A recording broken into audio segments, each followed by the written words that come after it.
경찰 물대포에 숨진 고 백남기 농민의 노제가 고향인 보성과 광주에서 치러졌습니다. 고인의 유해는 광주 망월동 민족민주열사 묘역에 안장돼 영면에 들어갔습니다. 윤장현 시장과 이낙연 지사가 최근 최순실 사태와 관련해 페이스북으로 입장을 밝혔습니다. 윤 시장은 이번에도 승리할 것이라고 썼고 이 지사는 지도자들이 나서야 한다는 해법을 말했습니다. 내년 2월로 끝나는 농축현 보험 특례와 관련해 고령 인구가 많은 농어촌 주민들의 불편이 예상됩니다. 전남 지역의 의료기기 산업을 집적화하자는 제안이 주목받고 있지만 풀어야 할 과제가 많아 쉽지 않을 것이란 전망입니다. 여러분 안녕하십니까? 이어서 광주 전남권 소식입니다. 경찰의 물대포에 맞아 쓰러진 뒤 숨진 고 백남기 농민의 노제가 오늘 고향인 보성과 광주에서 치러졌습니다. 경찰과 검찰의 부검 시도 때문에 사망 40여일 만에야 장례를 치르게 된 백 농민은 망월동 민족민주열사 묘역에서 영면에 들어갔습니다. 보도에 김인정 기자입니다. 국가 공권력에 숨진 백남기 농민의 마지막 가는 길을 배웅하는 노제. 백남기 농민의 추모 그림을 하나씩 하는 시민 2천여 명이 광주 금남로 한복판에 섰습니다.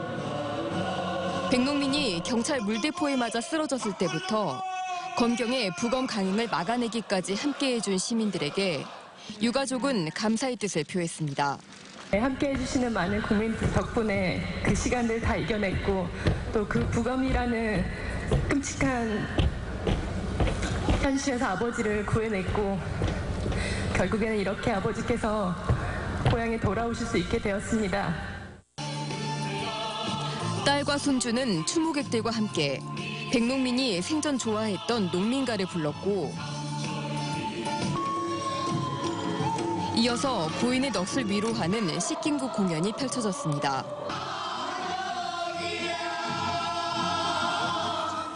대형 영전을 세운 운구 행렬이 1시간여 동안 광주 시내를 도는 동안 여러 시민들은 눈물을 보였습니다.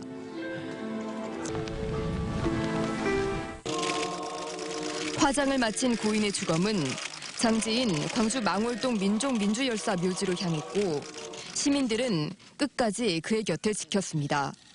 물대포 살인, 복압과 의문의 죽음이 없는 그곳, 참된 자유와 평화와 안식이 넘치는 그곳에서 편히 쉬소서.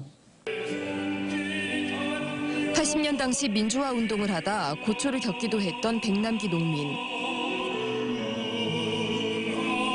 한평생 시대와 역사를 방관하지 않았고 누워서도 죽어서도 싸워야 했던 생명과 평화의 일꾼은 5월 열사들과 함께 영면에 들게 됐습니다.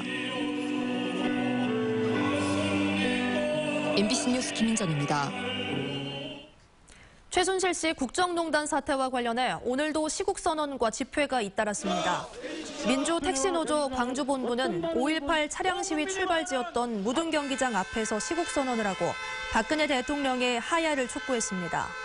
오후에는 옛 전남도청 앞 광장에서 광주 지역 중고생들이 모여 박근혜 대통령의 퇴진을 요구하는 시국선언을 발표했습니다. 이번 사태와 관련해 윤장현 시장과 이낙연 지사가 페이스북을 통해 자신의 생각을 밝혔습니다. 인도 출장 중인 윤장현 시장은 페이스북에서 인도 사람들이 온통 우리 대통령 이야기뿐이라 부끄럽다며 그들에게 이번에도 승리한 역사를 만들 것이라 이야기해줬다고 썼습니다. 이낙연 지사도 페이스북에서 지금은 4.19 6월 항쟁과 비슷하다며 국회 지도자들과 원로들이 주도해 국가 운영 합의를 이루고 국민 동의를 얻어야 한다고 적었습니다. 농축협의 보험 특례가 내년 2월로 끝나게 됩니다. 이렇게 되면 점포 밖에서 보험을 팔지 못하고 담당 인원도 제한되는데요. 고령 인구가 많은 농어촌의 주민들은 보험 가입에도 어려움을 겪게 됩니다. 보도에 최진수 기자입니다. 농촌의 회원조합 직원이 마을 어르신들을 찾아갑니다. 새로 나온 보험 상품을 소개하고 이해하기 어려운 상품 내용도 설명합니다. 노인당이나 회관이나 이런 데 가서 설명을 해드린다거나 해서 하시는 부분이 좀 많이 있습니다. 그래서 한 70% 이상은 차지하는 것 같습니다. 주민들이 조합에 찾아가면 아무 직원이나 보험을 설명하고 가입도 권할 수 있습니다. 하지만 이런 특례가 끝나면 방문 판매가 금지되고 주민들이 조합을 찾아가도 2명의 직원만 보험을 안내할 수 있습니다. 실질적으로 농협의 창구에 와서 한 분 한 분 그런 설명을 듣기에는 불가능하다고 봅니다. 보험 상품도 농협 자체 상품은 25%로 제한되고 나머지는 다른 회사 상품을 팔아야 합니다. 지난 2012년 농업중앙회 공개사업 조직이 생명보험과 손해보험으로 분류되면서 공개사업자에서 금융기관 보험 대리점으로 지위가 바뀌었기 때문입니다.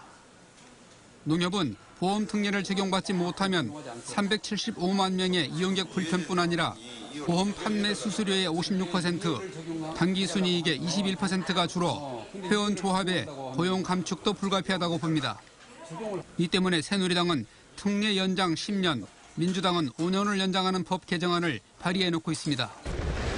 농어촌 회원조합은 최순실 정국에 빠진 국회가 보험 특례를 연장하는 보험업법 개정안을 연내에 통과시킬 수 있을지 우려하고 있습니다.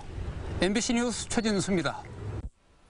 의료기 산업 생태계를 지역에 조성하자는 제안이 주목받고 있습니다. 하지만 풀어야 할 과제도 많습니다. 박광수 기자입니다.